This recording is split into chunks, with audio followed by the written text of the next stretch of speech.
नमस्कार, जय भीम. दैनिक बहुजन सौरभच्या युट्यूब चॅनलमध्ये सर्वांचं स्वागत. आज देश विदेशातील घडामोडीकडे आपण लक्ष देऊया. आज जगाच्या पाठीवरती ज्या पद्धतीचं युद्ध झालेलं आहे, इराणनी मोठ्या प्रमाणामध्ये शस्त्रसाठा इस्रायलवरती सोडला आणि त्याच्यामुळे मोठमोठाले टँकर्स आणि हे त्याचा उद्ध्वस्त करण्यात आले. हजारो लोक मरताना दिसते तिथे. इतक्या मोठ्या प्रमाणामध्ये मानवहानी होणं हे किती हे भयानक आहे. जुन्या गोष्टी आठवतात की ज्यावेळेस युद्ध होत होते पूर्वीच्या काळात, जेव्हा शस्त्र नव्हते आणि त्यावेळेस असे कितीतरी दिवस लोक आपले महिने वर्षपर्यंत इकडून तिकडे फिरत होते. हजारो लोक मरत होते. मोठमोठाले राजे, जे जिंकलेले लोक पुढे पुढे जात होते, हारलेले लोक सरेंडर होत होते. माल लुटमार आणि हे ते हा प्रकार खूप व्हायचा. त्यावेळेसही हजारोच्या संख्येमध्ये लोक मारत होते. पण त्यावेळेस ज्याच्या हातात शक्ती तेच लोक जिवंत राहायचे, बळावरती जिवंत राहायचे. परंतु आता मात्र बळाचा उपयोग नाही, शस्त्रांनी घेतलेला आहे सर्व. आणि शस्त्रामुळे जे लोकांची हानी होते, इलेक्ट्रॉनिक्स म्हणा, वेगवेगळ्या इतके सायंटिफिक इतके मोठमोठाले प्रोग्रेसिव्ह हे आलेले आहेत, इक्विपमेंट्स आले की त्याच्यामुळं मिसाईल, अँटी मिसाईलमुळे हजारो टँकरच्या टँकर अशा निशाण्याने मारतात आणि ड्रोन तिथे माणसं बसत नाही आणि ते ज्या पद्धतीने आकाशात फिरून हजारो किलोमीटरवरती वार करतात, त्याच्यामुळे ज्यावेळेस माणसाच्या डोक्याची कीव करावीशी वाटते. आणि आज जगामध्ये ज्या पद्धतीचं दुःख निर्माण झालेले, हजारो लोक ते बेघर झालेले आहेत, लोकांचे घरचे लोक मेले, त्यांच्यावरती काय बितत असेल, त्याच्यामुळे आज बुद्धाची खरोखर आठवण होते. मला असं वाटते की आता येणाऱ्या दिवसामध्ये सर्व जग विचार करेल की आपल्याला याच्यातनं काही मिळणार नाही आहे. आज इस्रायल जिंको की हारो, इस्रायलला ऑलरेडी मागच्या याच्यातला अनुभव आहे. त्यांना हिटलरनी ज्या पद्धतीने त्यांना कोंडू मारलं होतं, पॉयझनस गॅसनी मारलंय. आज सर्वच्या सर्व मुस्लिम देशांनी त्याला घेरून टाकलं आणि मारलेलं आहे. परंतु अमेरिका त्यांच्या पाठीशी असल्यामुळे ज्या पद्धतीने ची ताकद अजूनही इस्रायलमध्ये उरलेली आहे. आता इराणचं जे काही चाललेलं आहे त्याच्यामुळे ते इस्रायल शांत आहे आणि इस्रायलला जेवढी मोठी इंजुरी केली, पण उद्या जर इस्रायलने सुरुवात केली पण किती मारणार, इराणला मारतील, अजून वेगवेगळे जेवढे मुस्लिम देश आहेत आजूबाजूचे सर्वच्या सर्व इस्रायलच्या विरोधात आहेत आणि त्याच्यामुळे आता इव्हन फ्रान्सही त्याच्या विरोधात गेल्याची बातमी आहे. अशा अनेक बाबीमुळे माणूस त्रस्त झालेला आहे आणि जगात ते ज्यावेळेस आपण ते पाहतो त्यांचं युद्ध, त्याच्यामुळे आपणच घरी बसल्या बसल्या आपल्याला असं वाटते की किती भयानक परिस्थिती जगात निर्माण झालेली आहे. उद्या हरियाणा आणि जम्मू काश्मीरच्या इलेक्शनाचं वोट काउंटिंग आहे आणि तिथे बीजेपीने सांगितलं की अजूनही यंत्रणा आमच्या हातात आहे. त्याच्यामुळे लोकांना भीती वाटते. आज रात्री काय गेम होईल, काय खेळ करतील आणि काय काय होणार आहे त्याच्याबद्दल सर्वांचं लक्ष आहे. परंतु मागच्या वेळेसही असंच काहीतरी भीती होती, परंतु लोकांनी त्याला थांबवलं. तिथे प्रत्येक जण व्हिज्युलंट होता, तिथून बूथ पासून हलला नाही आणि त्याच्यामुळं बीजेपीचा जो काही डाव होता तो मात्र सफल झाला नाही. अशा अनेक घटना मागच्या वेळेस झालेल्या आहे. आता बघूया उद्या सकाळपासून जर काउंटिंग होतील आणि काउंटिंग झाल्याच्या नंतर बीजेपीची काय हाल होतील किंवा बीजेपी पुन्हा जिंकेल की काय. बीजेपीचं राज्यच आहे तिथे. आता सध्या आता जम्मू काश्मीरमध्ये ऑलरेडी राष्ट्रपती शासन होतं, त्याच्यामुळं ॲज गुड ॲज दिल्ली म्हणजे बीजेपीचं शासन तिथेच राज्य करत होतं. 10 वर्षापासून तिथे कधी इलेक्शन झालेलं नाही. आणि दुसरं म्हणजे जिथे हरियाणामध्ये 10 वर्षापासून बीजेपीची सत्ता होती, जर बीजेपीची सत्ता गेली तर सर्व काही हारण्यासारखं बीजेपीला आहे. समजा जर काँग्रेसची सत्ता नाही आली तरी त्यांना काही एवढं दुःख नाही, अशा पद्धतीची बातमी आज सर्व ठिकाणी आहे.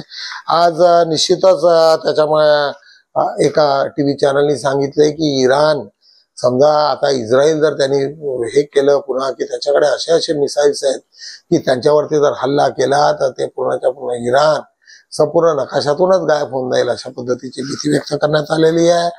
नेहमीप्रमाणे आज आम्ही बुद्धा या सिरियल मध्ये एक छोटीशी कथा तुम्हाला सांगणार आहोत. एक फार दुर्मिळ नसतं, एक बनते भिक्षू संघामध्ये समाविष्ट झालेला असतो आणि भिक्षापात्र घेऊन ते भ्रमण करत असतात. भिक्षापात्र घेऊन ते याच्या भिक्षा मागत असतात. अशा ठिकाणी तो अशा गावी जातो की जिथे त्याची बायको, तिचे सासरे, सर्व लोक राहत असतात आणि तो म्हणतो की बनते मला इथे नाही राहता येणार त्यांच्यासोबत, कारण मी माझं आता सर्व काही मी विसरलेलं आहे.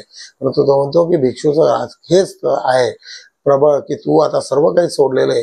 त्याच्यामुळे जो त्यांच्यातला संवाद होतो आणि ज्यावेळेस भिक्षा मागताना त्याची बायको तिथे येते आणि जोरात ओरडते आणि त्याच्यानंतर सर्व गाव तिथे गोळा होतं आणि त्याच्यानंतर तो कुऱ्हाडीने मारण्याचा प्रयत्न करतो, परंतु त्यांना थांबवतात आणि त्यावेळेस त्यांना सांगतो की मी सर्व काही सोडलेलं आहे, तुझ्या पोरीसोबत मी काही सुखी राहिलेलो नसतो. आणि त्यांच्यातला जो संवाद हा ऐकून म्हणजे एखाद्या भिक्षूने किती कठोर व्हावं आणि त्याच्यावरती काही वेगळ्या पद्धतीने नाही, तो शांत होता. अशा पद्धतीची जी भिक्षूंची जी हे झालेली होती, डेव्हलप होती आणि त्यावेळेस ज्या मानसिकतेने त्या इतके स्ट्रॉंग होत होते ते मात्र आता कुठे दिसत नाही. त्यावेळेसच्या प्रत्येक अभ्यासामध्ये ते तेवढेच कठोर होते. आज या सर्व याच्यातनं तुम्हाला तिथे दिसेल. बघूया बुद्धा या सिरियल मधनं हा छोटासा एपिसोड.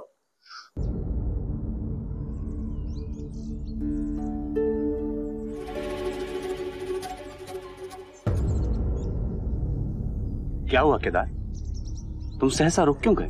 गुरुदेव, इस गांव में भिक्षा मांगने नहीं जा सकता। केदार, अब तुम एक भिक्षु हो और भिक्षु हर विरोधाभास से ऊपर होता है। वो ये तय नहीं करता कि जो जीवन में आ रहा है वो उसे स्वीकार्य है या नहीं, अपितु लोगों में रहकर स्थिर और शांत जीवन में जो भी आता है वो उसे स्वीकार करता है। ये बीता हुआ कल है, इसे मैं छोड़ आया हूं। केदार, बीत गई वो बात गई। अब तुम्हारा पुनर्जन्म एक भिक्षु के रूप में हुआ है। भूतकाल से निर्भीक हो जाओ। अब तुम्हारा जीवन इस समय इसी दिशा में है। और केदार, भिक्षा हम सिर्फ पेट भरने के लिए नहीं मांगते, बल्कि साधारण लोगों के रूपांतरण का ये शुभ अवसर हमारे पास आता है। आओ। ओम भगवते भिक्षाम देहि।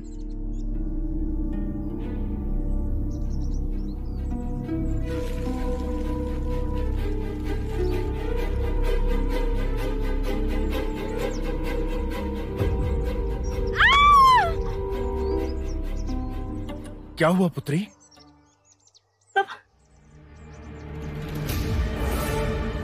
तुम कपटी, निर्लज, तेरा साहस कैसे हुआ केदार? तेरी हिम्मत कैसे हुई इस गांव में आने की? आज मैं तेरे टुकड़े टुकड़े कर दूंगा केदार। ये आप क्या कर रहे हैं? ये एक भिक्षु है। भिक्षु नहीं है ये, मेरी बेटी का फूटा हुआ भाग्य है ये। गत वर्ष इसने मेरी पुत्री से विवाह किया और अब भिक्षु बन गया। भिक्षु बने ये और सारी मुसीबतें सहन करे मेरी पुत्री। इसके माँ बाप ने सारे दोष मेरी पुत्री पर मढ़ दिए और यहाँ मरने छोड़ गए।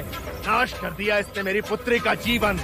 तुझे अगर भिक्षु ही बनना था तो विवाह क्यों किया? जब मैंने विवाह किया मुझे मुक्ति के मार्ग की कोई जानकारी नहीं थी। जीवन के दुखों से मुक्ति पाना चाहता हूँ, शांति चाहता हूँ। फिर मुझे बुद्ध के उपदेश सुनने का सुअवसर मिला और मेरे गुरुदेव ने मुझे भिक्षुक बनाकर दीक्षा दी। तो इसने तेरी बुद्धि भ्रष्ट की या सद्बुद्धि? मैं तेरी बातों में नहीं आने वाला। तू अपने उत्तरदायित्व से भाग खड़ा हुआ भगौड़े, डरपोक। तुझे वो दुखदाई लगने लगी। संसार छोड़ा इसने, सुखों का त्याग किया इसने, मोह, माया, काम, क्रोध, इन सभी का परित्याग किया, और फिर भी आपको ये डरपोक लग रहा? और नहीं तो क्या? नहीं, ये साहसी है। संसार में चारों ओर फैले माया जाल को तोड़कर ये मुक्ति की ओर बढ़ा। इसलिए बहुत शक्ति की आवश्यकता होती है। हर किसी के बस की बात नहीं है ये। आप अपने क्रोध को शांत कीजिए और विचारिए, यदि ये आपकी पुत्री के साथ रहता तो उसे हमेशा दुख ही देता। कम से कम आपकी पुत्री को उन दुखों से तो मुक्ति मिली। ये सब उल्टी सीधी बातें तुमने इसे सिखाई है। नहीं छोड़ूंगा तुम्हें। अरे ये क्या कर रहे हैं? ये मोगराना है। इनकी वाणी से कितने बड़े भूले भटकों को राह मिली है। कृपा कर आप जाइए यहाँ से। मेरी पुत्री का संसार उजाड़ने वाले, तू भी इस संसार में नहीं रहेगा। दैनिक बहुजन सौरभचा आढावा घेऊया। 8 ऑक्टोबर मंगळवार 2024 आजच्या महत्वाचा एक हायकोर्टाचा निकाल आहे। त्याच्यामध्ये त्यांनी सांगितलेले आहे बनावटी नोटा बाळगणे गुन्हा नाही। तुम्हाला थोडी माहिती आहे की बनावटी नोटा कोणाच्या आहेत आणि काय। जोपर्यंत जर तुमचा माल प्रॅक्टिसेस असेल आणि तुम्ही जर तिथे स्वतः बनवलेले असाल आणि अशी काही घटना झाली असेल तर निश्चितच तो हे आहे, क्राईम आहे। परंतु जर कोणीतरी तुम्हाला सांगितलं की बाबा चिल्लर दिली किंवा हे 500-500च्या नोटा घे, मी तू हे काम केलेलं आहे, आता तो खिशात ठेवेल आणि तो लोकांना ज्या पद्धतीने व्यवहार करेल, याचा अर्थ असा नाही की त्याने काही फॅक्टरी बनवली। म्हणजे प्रत्येक क्राईम हा त्याच्याशी सबस्टन्शियल झालं पाहिजे की त्या क्राईमच्या मागे त्यांची उद्दिष्ट आहे होतं, त्यांनी खरोखर नोटा बनवल्या की त्याच्याशी काय त्याचा संबंध होता। या गोष्टी फक्त त्याच्या खिशातनं नोटा सापडल्या हा काही पूर्णच्या पूर्ण पुरावा होऊ शकत नाही आणि त्याच्यामुळे त्याला बेल करण्यात आला। आता जे काही होईल कोर्टामध्ये ते पुढे होईल, परंतु त्याला हायकोर्टाने बेल दिलेली आहे, ही अत्यंत महत्वाची बाब आहे। राष्ट्रपतीच्या त्या दौऱ्यावर भाजप खासदारांचा आक्षेप।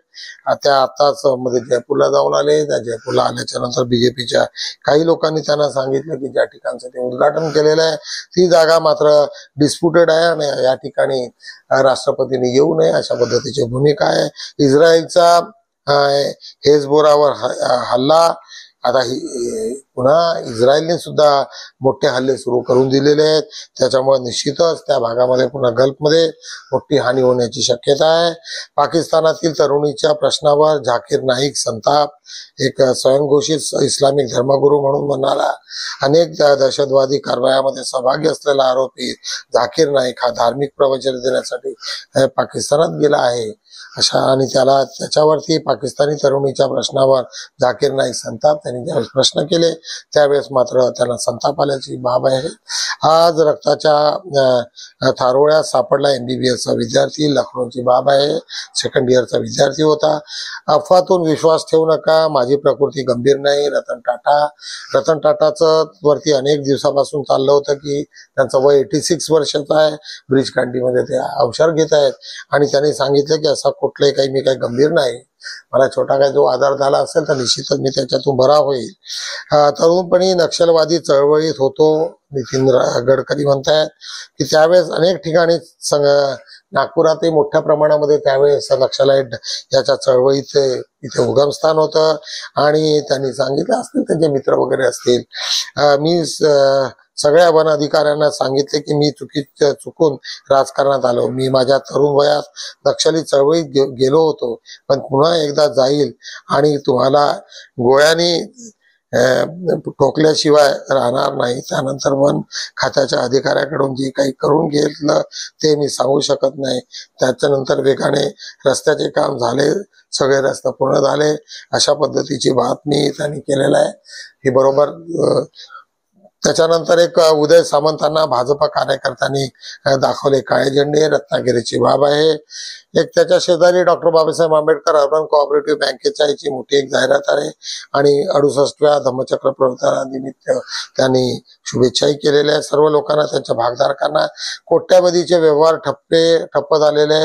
आज सर्व परिषदेच्या बाजार समित्या बंद झाल्या आणि त्यांनी 333 बाजार समित्याचे लोक एकत्रित झालेले। त्याच्यामुळे खरेदी विक्रीचे काम पूर्णपणे बंद होते, त्याच्यामुळे शेतकऱ्यांना मोठं नुकसान झाल्याची बातमी आहे। आजचं पान नंबर 2चं आजचं टायटल आहे मनाचे दरवाजे नेहमीच खुले ठेवा, ज्ञानाचा प्रकाश कुठून कधी येईल सांगता येत नाही। अत्यंत बरोबर आहे। मातंग समाजाच्या उत्थानासाठी विशेष कार्य करणाऱ्या सुचेता कांबळे या निश्चितच त्या रात्रंदिवस त्यांच्याशी काम करतात, त्यांच्याशी संवाद साधणाऱ्या आमच्या भगिनी प्रीती तिरपुडे यांनी त्यांच्या कार्याचा उलाढाला केलेला आहे। त्यांच्याबद्दलचं बरंच काही चांगलं लिहिलेलं आहे त्यांनी। आजचा संपादकीय तुरुंगातील जातीभेदाबाबत सर्वोच्च न्यायालयाचा निकाल। तुम्हाला माहिती आहे की UP आणि बिहारमध्ये काही ठिकाणी कैद्यामध्ये भेदभाव होताना दिसलं, सुप्रीम कोर्टाच्या निदर्शनास आणून दिलं आणि त्याच्यानंतर सुप्रीम कोर्टाने म्हटलं की हे काही आम्ही खपवून घेणार नाही। अशा पद्धतीने जे लोक भंगी म्हणून असतील त्यांनी साफसुफीचं काम करावं आणि ब्राह्मणांनी मात्र स्वयंपाकघरात काम करावं अशा पद्धतीची ती बातमी होती।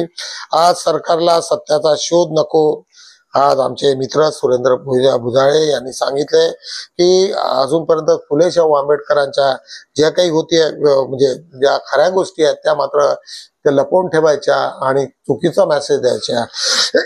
महात्मा ज्योतिबा फुलेंच्या बाबतीत असंच झालं आणि त्यांनी एका याच्यामुळे सर्व शूद्र खचले, हा पूर्णच्या पूर्ण ओळख कशी गायब केली, अशा पद्धतीचं त्यांचं लिखाण अत्यंत महत्वपूर्ण आहे. रठ्ठप आताच त्याच्याच खाली रठ्ठपाल राष्ट्रपाल हे बुद्ध धम्माच्या संबंधातलं ते एक कथा त्यांनी सांगितलेली आहे. अशोक बोंबाळे बोधिवृक्षाची पाने या अंतरात ते सातत्याने लिहित असतात. आज त्याच्याच बाजूला निर्धार बाबासाहेबांचा याच्यावरती प्राचार्य भाऊ वासनिक यांनी सुंदरसं एक आर्टिकल लिहिलेलं आहे. आज 25,000 वर्ष झाले तथागत भगवान बुद्धाचे विचार पुन्हा या देशाला देण्याचं काम त्यांनी मोठं केलेलं आहे. आज येत्या विधानसभा निवडणुकाच्या निमित्तानं आज आमचे अनिरुद्ध कांबळे हे अत्यंत महत्वाचं लिहित असतात. त्यांच्या ज्या विचारातनं यावेळेच्या इलेक्शन मध्ये काय काय होणार आहे त्याच्याबद्दलची ब्लूप्रिंट तुम्हाला तर दिलेली आहे. लेखक व कवी असलेले संवेदनशील सनदी अधिकारी डॉक्टर पुरुषोत्तम भापकर हे अत्यंत प्रभावीशील त्यांचं व्यक्तिमत्व आहे. याच्यावरती प्राध्यापक डॉक्टर नरेशचंद्र काटोळे हे सातत्यानं प्रत्येक यांच्यावरती लिहित असतात.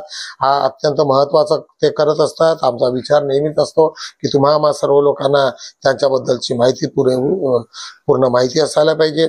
आम्ही भारताचे लोक, आम्ही आपल्या देशातला सर्वात महत्वाचं आणि प्रियंबल शब्द आहे की आम्ही भारताचे लोक आणि आमचे काय काय उद्दिष्ट आहे त्याच्यावरती याचा हा लेख अत्यंत महत्वाचा आहे. अविनाश टिपले यांनी ज्या पद्धतीने लिहिलेले लेख आहे तो अत्यंत महत्वाचा आम्ही समजतो. नकली औषधी निर्माण करणाऱ्या कंपन्यांवर कडक कारवाईची गरज आहे. आज अनेक पॅरासिटामॉल सारख्या अनेक गोष्टी, अनेक औषधी ज्याच्यामध्ये भेसळ आहे आणि त्याचे इफेक्ट होत नाही. विलास मेश्राम यांचा हा लेख अत्यंत महत्वाचा आहे. आज 5-4 वरती बघूया. महाराष्ट्र राज्य स्वतंत्र विद्युत कॉन्ट्रॅक्ट कर्मचारी संघटनेचा नागपूर येथे मेळावा झालेला आहे. त्याच्या संबंधातली एक ती बातमी होती. आज पुन्हा त्याच्यात बघूया आपण 4 वरती संवाद सभा काव्य मैफिल याच्यावरती एक सभा झालेली आहे नागपूर इथे. क्षितिजा ताकसांडे हिचे अभिनंदन. नागपूर इथे IITI मध्ये तिला 600 पैकी 600 गुण मिळाले. सवर्गातील उपवर्गीकरण म्हणजे समाजातील भूस बिस्कटण्याचे राजकारण प्रसन्नजीत गायकवाड यांचं प्रतिपादन होतं. आता त्याच्यावरती आपण अनेकदा बोललेलं आहे, परंतु आमचं कर्तव्य आहे की तुम्हाला ज्या लोकांचे काही विचार असतील त्यांनी तुम्हाला समाजासमोर मांडावे आणि त्याच्यावरती चर्चा तुम्ही कराव्या. बुद्ध विहार समन्वय समिती आयोजित बुद्धगीत भीमगीत गायन स्पर्धा नागपूर इथे कार्यक्रम झालेला आहे. प्रज्ञेची क्रांतीस्थळे ग्रंथाचे आज प्रकाशन झालेले आहे. नागपूरची बातमी. आज त्रिशरण बुद्ध विहारामध्ये बदलापूर येथे धम्म प्रवर्तन झालेलं आहे. बदलापूरची बातमी आहे. आज स्वयं रोजगाराची संधी म्हणून एक आलेले आहे. आज तसंच प्राध्यापक डॉक्टर सुशील मेश्राम आमचे मित्र ते सातत्यानं अवयवदान देहदानावरती काम करत असतात आणि फार मोठ्या प्रमाणात त्यांचं काम आहे. त्याच्यामुळे त्यांचा हा लेख अत्यंत दैनिक बहुजन स्वरूप सोबत त्यांनी साधलेला संवाद हा अत्यंत महत्वाचा आहे. अशा रीतीने आम्ही दैनिक बहुजन स्वरूपचा आढावा घेतलेला आहे. निश्चितच मी तुम्हाला विनंती करेल की जे कुठले चांगले लेख असतील त्याला क्रॉप करा, लोकांना फॉरवर्ड करा. आमचा दैनिक बहुजन स्वरूप लोकांना जास्तीत जास्त लोकांना फॉरवर्ड करा, ज्यामुळे अनेक लोकांना तथागत डॉक्टर भगवान बुद्ध आणि डॉक्टर बाबासाहेब आंबेडकर, महात्मा फुले, शाहू महाराज या सर्वांचे विचार समजायला इझी होईल, समजतील आणि आजच्या परिस्थितीसोबत ते तुलनात्मक तो विचार करतील. अशा रीतीने आमचा हा उद्देश आहे. एवढंच बोलतो आणि थांबतो. भेटूया आपण उद्या. जय भीम.